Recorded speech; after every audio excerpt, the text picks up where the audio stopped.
Deputy Commissioner Rebecca Weiner plays a central role in keeping New York City safe from some of the world's most complex threats.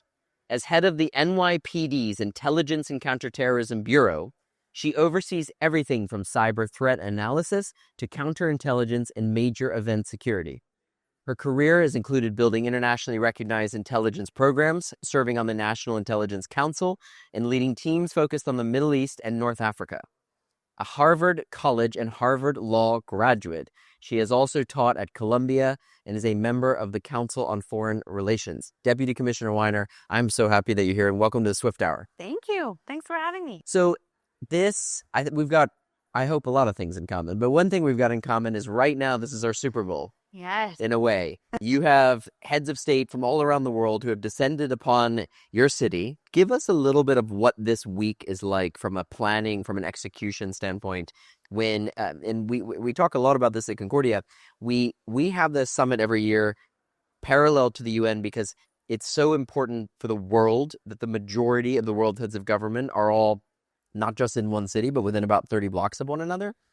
But what is it like for you and the NYPD this week? So it's like doing a Super Bowl every day for at least 2 weeks. I mean, it's a giant endeavor that requires thousands of our officers, that requires planning for a year, coordination with federal partners, international partners, all of the alphabet soup of all of our agencies, and a physical footprint, not just around the UN, but protecting sites like these so that everybody can learn and network and coordinate and solve all the world's problems, but do it safely. Not to mention the motorcades and the traffic. And we are keeping things calm and peaceful by air, by sea, and by land. And it is every year the most complex and prolonged security apparatus that we have to assemble each year. And here we are. More so than a Super Bowl. More so than a Super Bowl. Sure, because think about 200 different countries co-located in the same place at the same time, some of whom are at war, others of whom are experiencing civil war, unrest, issues that we want to help them solve here in New York, but not have people bring to New York, and also run the city and deal with all of the chaos and complexity in this giant city that unfolds on all of the other days of the year. All right, so let's then shift back and get to how you got here. We talked when we met through mutual friends. This is your second Concordia Summit, if I remember correctly. Yes. And one of the things that's immediately striking is your family's history. Your grandfather fled Poland in 1939, studied at Harvard University, and then settled in New Mexico in 1943. And he worked on the U.S. government's projects to develop atomic weapons. And then fast forward for you find yourself at Harvard, and you studied the ethical questions that these scientists face while developing these weapons. So what was that like for you when you think about your grandfather and then what you ended up studying? I was drawn to this very rarefied environment that was Los Alamos during the Manhattan Project years and beyond, because it was very close and proximate as I was growing up. The legacy of the Manhattan Project continued to loom, and my grandmother and I worked extensively on his memoirs, on her memoirs. So the family history was something that has propelled me from a very young age. But in particular, the questions which continue to resonate, frankly, about scientific endeavor versus national security. And after the Manhattan Project ended, those like my grandfather who continued to work on the development of thermonuclear weapons were really interested in scientific discovery for scientific discovery's sake, but also had this idea that this weapon would make war impossible forever. So that tension and the tension between the scientists and the military establishment was really interesting. And also the culture of the place. My grandmother was one of many wives. My mother was the second baby who was born during the Manhattan Project years. And so the issue of what the wives knew and how they were involved and the culture that they had was always very interesting to me. And the national security impulse was very formative and helped shape my own career. And so what led you from studying that at Harvard to then deciding to go to the New York Police Department? Because you've spent, correct me if I'm wrong, the majority of your career at the New York Police Department since 2006. And so why did you decide to get into policing? I mean, I would never in a million years would have imagined that I would have wound up at the NYPD, and that once there that I would have stayed for this long. So there's a little bit of serendipity and happenstance.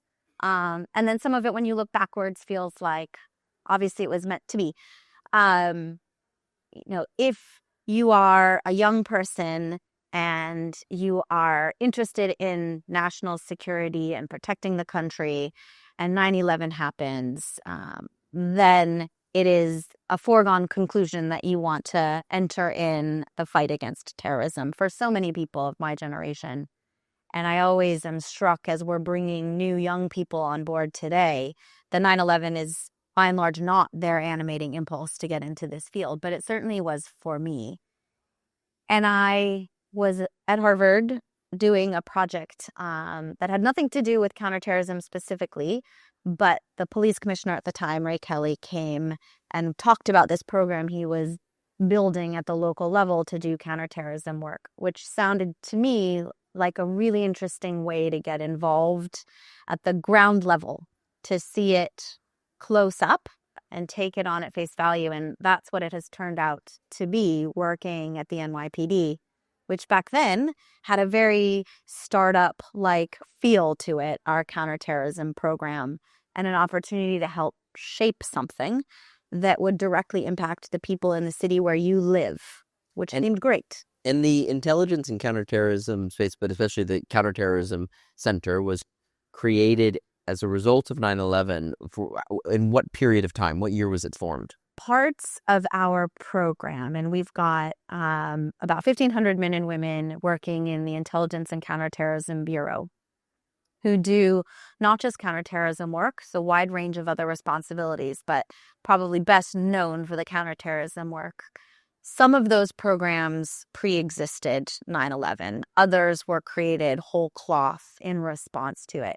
And the idea was, having been hit twice in a major significant act of terrorism, 93 and then 01, Commissioner Kelly wanted to create an apparatus that would do this local level work, leveraging all of the strengths of the department, working hand in glove with federal partners, and brought together unique capabilities, created new ones, brought in 2 deputy commissioners from the outside, one with a military background, one with an intelligence background, and put together this team, which has grown and changed over the years, but whose core function, protecting the city from targeted violence and acts of terror, has remained the same.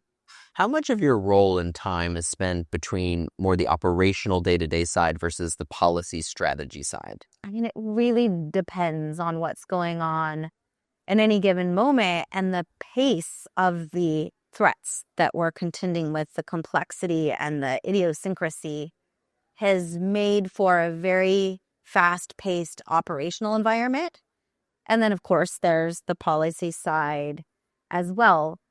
But the NYPD, despite being a very giant bureaucracy of some 50,000 people, is very forward-leaning, and it is pretty adroit at responding to things as they come.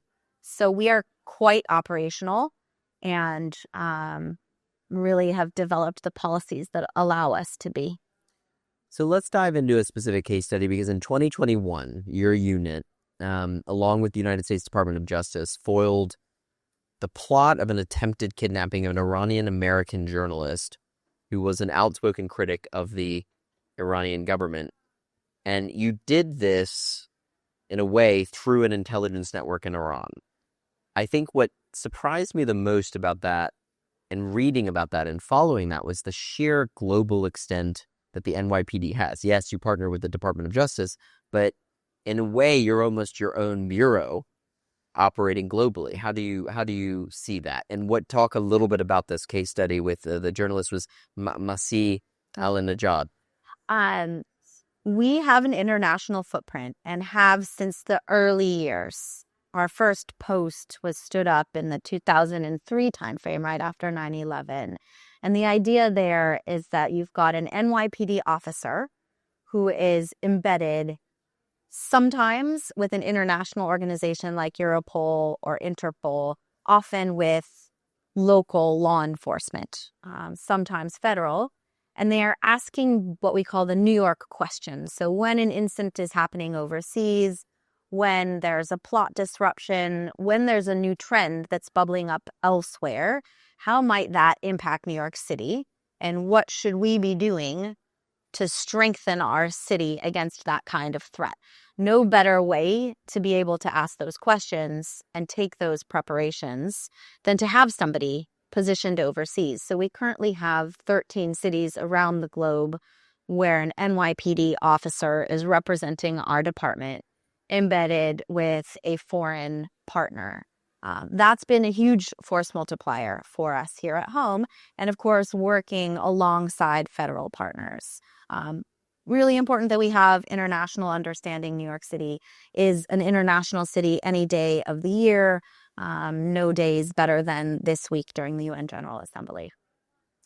Also, of course, work very closely with our federal partners on threats from overseas that have a link to New York, and the Iranian lethal plotting threat stream is no exception.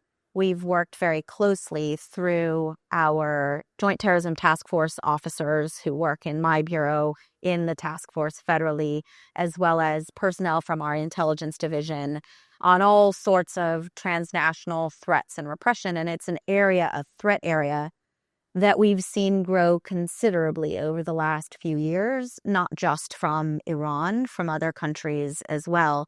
And this series of, because it's not just the one in 2021, it's a whole series of plot disruptions targeting an Iranian dissident in New York City, is an incredibly important, significant threat that we've been able, through a lot of hard, sustained work with federal partners, to disrupt. It's an area of threat that we see on the horizon, again, growing from multiple countries. And because New York City is such a diverse place, that threat manifests here. Really important for us to make sure we understand it, to make sure that we're leveraging our strengths. And in this case, you have all of the bells and whistles of our intel community's work internationally, plus really good detective work, the kind that the NYPD does every day, coming together to disrupt these threats. How have you shifted strategy when we think about 9/11, perpetrated by what was not a small organization, to now this era of sleeper cells and lone wolves that seem to be popping up in a way? How has that changed your execution and your role? So if you go back to the immediate post 9/11 period, you have this concentric circles of security formulation, and you think, okay, a lot of our threats are going to emerge from overseas, and the NYPD is going to be the last line of defense against a threat like that. There are going to be multiple levels and layers of tripwires before something comes to our shores, hopefully, that our federal partners can pick up and then execute against with our support. The threat has changed dramatically over the last 24 years, really starting to almost flip entirely in the 2010 to 12 period, where in New York City, we start seeing a lot more threats that bubble up internally. The lone wolf, the self-radicalized, across the ideological spectrum. And those are threats where NYPD or local law enforcement isn't just the last line of defense. They are, in many ways, the most likely to first come across that individual. So the threat has evolved in a way that really redounds to the NYPD's strengths And some of these strengths are domain knowledge. Yes. Nobody knows the streets of a city better than the officers that patrol those streets every day. The bridging with community, being able to anticipate, a call from somebody who says, I'm really concerned about this person's behavior. They seem like they are mobilizing toward violence. So these are all functions that law enforcement is really well served to help address. And unfortunately, none of those networked threats have gone away. It's just that you've added all of these other ones along the years, which are harder and harder to anticipate because they have less and less to do with a political desire, a specific ideology, and more to do with an individual's own idiosyncratic mobilization pattern. And what do you say? I'm not. I don't want my question to come across like I'm diminishing the importance of this counterterrorism work. But what do you say to someone? You say, there's more of a chance of being struck by lightning than suffering from a terrorist attack compared to crime, everyday crime. The investment's significant. The resources are significant. What do you say to? I think by its nature, the reason people talk about terrorism as a stochastic threat is that it is difficult to predict. It is the gravity isn't tied to a specific number of incidents. It's not about volume. It is about the outsized impact that an act of targeted violence has. So there are shootings every day, but when somebody is assassinated in an act of political violence, the impact, the repercussions last far longer and are far greater. So you have to do both. We have to do our crime fighting mission. We also have to be very mindful of the long-lasting impact and the far felt impact of targeted violence, even if hopefully there are a few people who are victims of it every year. And we've seen that on occasion over the last several years. You've had look at a terrible incident in Russia, in Moscow, Crocus City attack. Conventional terrorism, ISIS, multiple assailants, a lot of people killed, a lot of people injured. Huge impact, conventional terrorism. What happened on New Year's Day in New Orleans, also huge lasting impact, smaller number of people killed. But that's the nature of terrorism, right? The instilling of fear. Think about the impact of the assassination of a healthcare CEO in December. Not technically an act of terrorism. Not after the last ruling, correct? Not after the last ruling. But think about the impact that singular act of violence has had in our city, more broadly among CEOs, the amount of contagion and follow-on threats that it has spawned. So unfortunately, that's the nature of this work. It's less about the numbers and more about the unique psychological impact of any given crime. Well, Deputy Commissioner of the New York Police Department, Rebecca Weiner, thank you so very, very much for joining us. It's an honor to have you, and thank you for always having us in your city. Any It's a great deal. Pleasure. Thank you.